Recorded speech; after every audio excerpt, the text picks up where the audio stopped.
स्वागत है दोस्तों आप सभी का YouTube चैनल विंध्यटेक शिव में। आशा है कि आप सभी जो मेरे द्वारा वीडियो बनाए जा रहे हैं आपको जानकारियां उपलब्ध हो रही हैं और मैं चाहूंगा कि जो हमारे नए दर्शक हैं वो चैनल को जरूर सब्सक्राइब कर लें जिससे कि उन्हें नई जानकारियां फिनो पेमेंट्स बैंक के बारे में मिलती रहें। तो सबसे पहले हम शुरुआत करते हैं कि फिनो पेमेंट्स बैंक में जो खाता धारक होते हैं जिन्होंने फिनो पेमेंट्स बैंक में खाते खुलवाए हैं, किसी कारणवश उनके खातों में शुल्क का ट्रांजैक्शन नहीं हो रहा है, शुल्क का आहरण होने के बाद भी कोई पैसे नहीं आ रहे हैं, तो ऐसा किस प्रकार का होल्ड बैंक द्वारा लगा दिया गया है। तो सबसे पहले हम शुरुआत करेंगे और आपको हम बताना चाहेंगे कि अगर कोई खाता हमें चेकआउट करना है कि इस पे कौन सा होल्ड लगा हुआ है, तो उस खाते को मर्चेंट लॉगिन में सर्च करके कैश विड्रॉ के ऑप्शन पे जाके जैसे ही अपन क्लिक करेंगे तो एरर कोड रिफ्लेक्ट होता है। अगर एरर कोड हमारा 99 रिफ्लेक्ट होता है तो ऐसा खाता रिवीजन में है, इसका एक्टिवेशन अभी तक नहीं हुआ है। तो सबसे पहले हमारी जरूरी बात है ध्यान देने वाली कि कोई भी खाता अगर रिवीजन में है तो हम उसका रिवीजन क्लियर करेंगे जो त्रुटि हमारे खाते खोलने के टाइम पे आई है। दूसरा हम रिस्ट्रिक्शन की बात करेंगे कि credit freeze in the sense अगर एरर कोड 010 रिफ्लेक्ट होता है तो वह खाता क्रेडिट फ्रीज के रिस्ट्रिक्शन में आता है।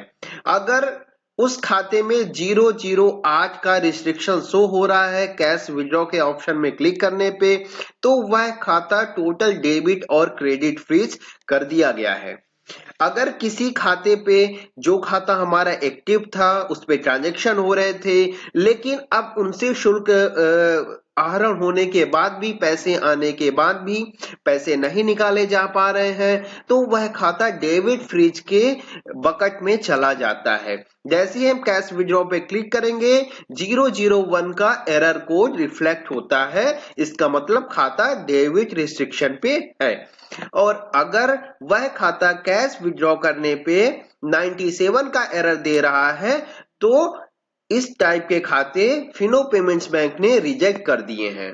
ऐसे खाते एक्टिव नहीं होंगे और इन खातों को सर्विस रिक्वेस्ट के ऑप्शन में जो मर्चेंट लॉगिन में शो होता है वहां से जाके हमें अकाउंट क्लोजर की प्रोसेस करनी पड़ती है।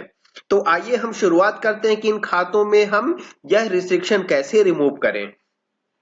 तो सबसे पहले ये इसके अलावा मैं दो चीजें बताना चाहूंगा कि अगर किसी मर्चेंट ने खाते खोलने के टाइम पे पीईपी का जो ऑप्शन होता है उसे यस कर दिया है तो ऐसे भी खाते भी रिस्ट्रिक्शन पे चले जाते हैं। पीईपी का मतलब पॉलिटिकल एक्सपोज पर्सन होता है, राजनीतिक जुड़ाव है कि नहीं है, इसे हम ध्यान रखते हैं। खाते खोलने के समय हमेशा इस ऑप्शन को नो रखते हैं।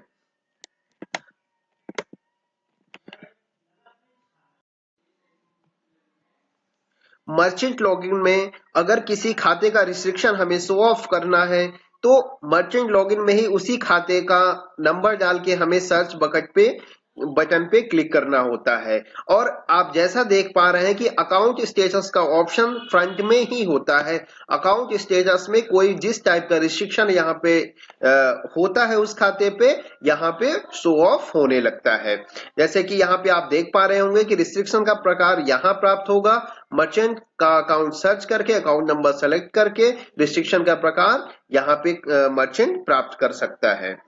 अगर वह खाता डीएमएस रिजेक्टेड है, कहने का मतलब 97 का एरर कैश विड्रॉ के टाइम पे आ रहा है, तो सर्विस रिक्वेस्ट पे जाके हम अकाउंट क्लोजर के ऑप्शन में क्लिक करके कस्टमर का फिंगर लगा के अकाउंट क्लोज कर देते हैं। अकाउंट क्लोजर में सबसे बड़ी बात है कि खाते खुलने के 14 दिन के अंदर ही हमें उस अकाउंट को क्लोज करना होता है। अगर कोई भी खाता 15 दिन से 1 साल के अंदर क्लोज होता है तो कस्टमर को 200 रुपए प्लस जीएसटी का चार्ज बियर करना होता है। ये सबसे महत्वपूर्ण बात है, तो हम इस चीज का बिल्कुल ध्यान रखेंगे। अगर अकाउंट क्लोजर करने पे जो खाता रिजेक्ट हो गया है उसका अकाउंट क्लोजर करने पे किसी भी प्रकार का रिस्ट्रिक्शन आ रहा है कि amount can not be withdraw, it has been hold, तो आप अपने कंसर्न आरएम को उस अकाउंट नंबर शेयर करके उसका होल्ड रिमूव करवा सकते हैं।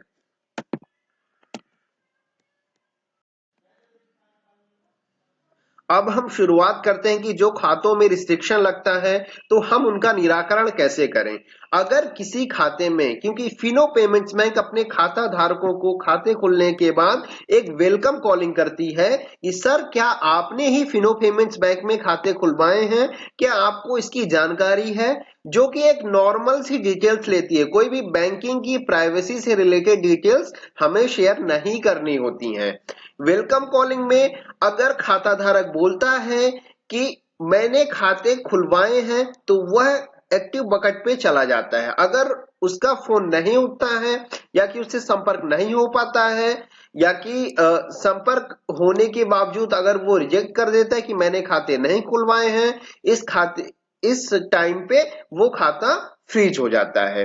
तो वेलकम कॉलिंग में अगर फोन नहीं रिसीव होता है, कस्टमर रिस्पॉन्स नहीं देता है, तो वह वेलकम कॉलिंग रिस्ट्रिक्शन में अकाउंट चला जाता है। इस केस पे अपन क्या करते हैं कि कस्टमर का ही अकाउंट नंबर सर्च करके सर्विस रिक्वेस्ट के ऑप्शन में जाके वहां पे एक ऑप्शन आने लगा है वेलकम कॉलिंग रिस्ट्रिक्शन रिमूवल का।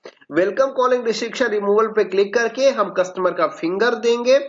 फिंगर लगाने के बाद बायो ऑथ के बाद अकाउंट एक्टिव हो जाता है, मतलब रिक्वेस्ट अकाउंट एक्टिव होने की रेज हो जाती है। इसके अलावा अगर हम चाहते हैं कि वेलकम कॉलिंग में फिंगर ना लगा के किसी अदर मोड से करें तो वाया हम कस्टमर केयर के थ्रू भी करवा सकते हैं। हम कस्टमर केयर के नंबर पे मिस कॉल करेंगे या कि डायरेक्ट कस्टमर केयर में जो 02268681414 हमारा कस्टमर केयर नंबर है, डायरेक्ट हम उनसे संपर्क करके भी अपना अकाउंट एक्टिव करवा सकते हैं। अगर कोई खाता धारक ये कहता है वेलकम कॉलिंग के टाइम में कि हमने खाते ही नहीं खुलवाए हैं, अगर किसी भूलवश, तो वह खाता डेबिट क्रेडिट फ्रीज पे चला जाता है जिसका एरर कोड 008 रिफ्लेक्ट होता है। तो इस केस पे क्या करते हैं, कस्टमर केयर के थ्रू ही हम कंप्लेन रेज करवाते हैं या कि ऑफिशियल चैनल अप्रूवल के थ्रू, या कि आप अपने आरएम जो आपका रिलेशनशिप मैनेजर है उन्हें अकाउंट नंबर दें, वो वेरीफाई करेंगे और ब्रांच लेवल में मेल एस्केलेशन के थ्रू अकाउंट को अनफ्रीज कर देंगे। वेलकम कॉलिंग में जो हमारा सरल सैलरी अकाउंट है, स्टाफ सैलरी अकाउंट है, या कि जिनका हमने डीबीटी में ऑप्शन को चुन रखा है कि डायरेक्टरी बेनिफिशियरी ट्रांसफर होगा, आधार मैप्ड है ई-केवाईसी डीबीटी के लिए, ऐसे या कि कस्टमर ने ब्रांच में जाके खाते खुलवाए हैं, ऐसे कस्टमर में वेलकम कॉलिंग नहीं होती है। तो ये हमारे अपवाद हैं जिनमें कोई भी वेलकम कॉलिंग के रिस्ट्रिक्शन नहीं लगते हैं।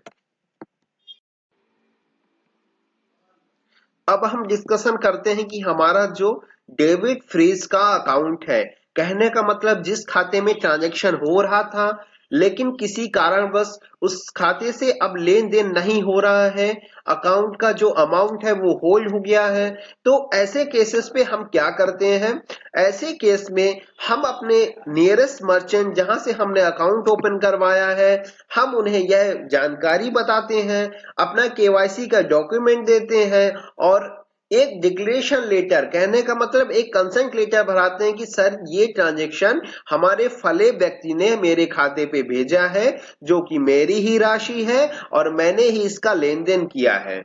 और हमारे जो रीजनल रिलेशनशिप मैनेजर हैं वो आपको फिजिकली वेरीफाई करेंगे, या कि नियरेस्ट ब्रांच में आप जा सकते हैं और 24 से 48 घंटे में हमारी रिपोर्ट फ्रॉड की जो टीम है अकाउंट को एक्टिव कर देती है। After that verification. इसके बाद हम सबसे महत्वपूर्ण टॉपिक है कि रिवीजन। किसी भी त्रुटिवश अगर हमारे मर्चेंट ने, हमारे ब्रांच के स्टाफ ने अकाउंट को ओपन किया है और हमारे नॉमिनी की डिटेल्स गलत डाल दी है, तो ऐसे खाते रिवीजन के बकेट पे चले जाते हैं जिनका एरर कोड 99 कैश विड्रॉ करने पे रिफ्लेक्ट होता है। तो ऐसे केसेस पे क्या करते हैं, हम सही रिवीजन को अपलोड करते हैं। अगर नॉमिनी की डिटेल हमने गलत डाल दी है, हम प्रॉपरली उसे अपडेट करते हैं। On the basis of update then account active होता है। सबसे पहले क्या है, खाते खोलने के टाइम पे हमें ये याद रखना है कि कस्टमर को मैरिड और सिंगल प्रॉपर करना है। अगर हमने गलती से कस्टमर का मैरिटल स्टेटस गलत अपडेट कर दिया तो अकाउंट एक्टिव होने के बाद ही हम उसे सर्विस रिक्वेस्ट के मोड से बदल सकते हैं। इसके अलावा कोई भी ऑप्शन नहीं रहता है। लेकिन अगर हमने किसी कस्टमर को सिंगल कर दिया है और नॉमिनी में उसकी वाइफ को हमने रिलेशनशिप में नॉमिनी बना दी है, तो ऐसे केस में खाता रिवीजन पे हो जाता है। तो हमें याद से कस्टमर को मैरिड सिंगल करना है। इसके अलावा अगर हमने किसी कस्टमर को जो 18 साल से कम उम्र का है, हमने उसे नॉमिनी बना दिया है कस्टमर का, तो गार्जियन की जो डिटेल्स है हमें वो प्रॉपर रखनी है। हमें ये याद ध्यान रखना है कि कस्टमर और नॉमिनी के डीओबी में जो एज पर गवर्नमेंट नॉर्म्स हैं उन्हीं के बेसिस में ही डीओबी में डिफरेंस होना चाहिए। मदर मैडर नेम का भी रिवीजन प्रॉपरली आता है कि मदर मैडर इन द सेंस की माता का शादी से पहले क्या नाम था। तो हम देखेंगे कि कहीं हमने गलत डाल दिया है या कि हमने सरनेम गलत डाल दिया है, तो थोड़ा सा इसे प्रॉपर करके अपडेट करेंगे, अकाउंट एक्टिव हो जाएगा। तो ये सब चीजें हमें इनके रिवीजन में, कस्टमर के अकाउंट के रिवीजन में प्रॉपर मेंशन करना होता है, तभी जाके अकाउंट एक्टिव होगा। अदरवाइज हमें परेशानियों का सामना करना पड़ेगा। आशा है कि आप सब ये जानकारी आप लोगों के लिए महत्वपूर्ण रहेगी और आप सब निरंतर खाते खोलने के लिए संघर्षरत रहेंगे और कार्य करते रहेंगे। धन्यवाद।